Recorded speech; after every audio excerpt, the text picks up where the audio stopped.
Hello నమస్తే, this is doctor నివేద్య. ఈరోజు కర్కిటకం 1 అంటే మలయాళం క్యాలెండర్ ప్రకారం ఈరోజు కొత్త మంత్ స్టార్ట్ అవుతుంది. కర్కిటకం అంటే ఇక్కడ ఆషాఢం అంటారు కదా, అదే. అయితే ఆషాఢంలో ప్రత్యేకత ఏంటి? కేరళలో మనకి కర్కిటక టైంలో చాలా ఇంపార్టెన్స్ ఉంది. అంటే దేవుడిని పూజ చేయడానికి కానీ, రామాయణ పారాయణం చేయడానికి కానీ, అలాగే హెల్త్ సంబంధించి మన హెల్త్ని రీగెయిన్ చేయడానికి, రీట్రీట్ చేయడానికి రకరకాలు చేస్తూ ఉంటారు కేరళలో. అయితే మీకు కూడా దీని గురించి ఒక అవగాహన ఇద్దామని వచ్చాను ఇవాళ.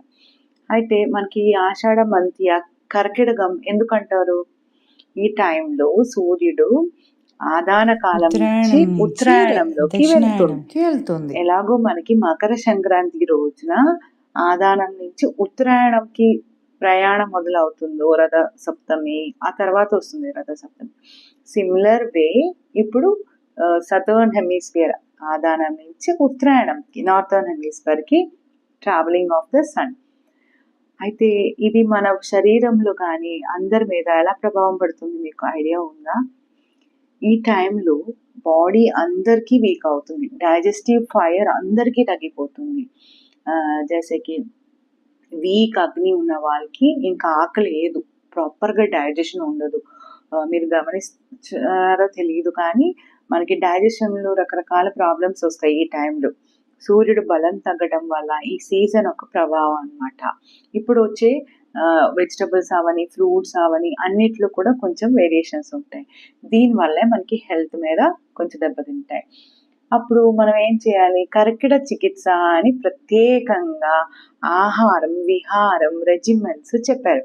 ఇవి మనం పాటించాలి. ఇవి మనం పాటిస్తే ఎంతో హెల్తీగా ఉండొచ్చు. వచ్చే క్లైమేట్ అవని, సీజన్ అవని ఏది మారినా we will be healthy. So దీనికి ఏం చేస్తారంటే కర్కిటక చికిత్స, మన్సూన్ థెరపీ. మీకు కొంతమందికైనా ఐడియా ఉంటుంది. This is monsoon therapy. ఇవి మనం చక్కగా చేయించుకోవచ్చు. మన దగ్గర ఇది అవైలబుల్గా ఉంది. ఆల్సో మీరు ఒక డాక్టర్, ఆయుర్వేదిక్ డాక్టర్ని కన్సల్ట్ చేసి మీకు తగ్గట్టు, మీ హెల్త్, మీ ప్రకృతికి తగ్గట్టు, మీ దేశంకి, మీ సాత్మ్యతకి తగ్గట్టు ఆహార విహారాలు కూడా స్టార్ట్ చేయండి.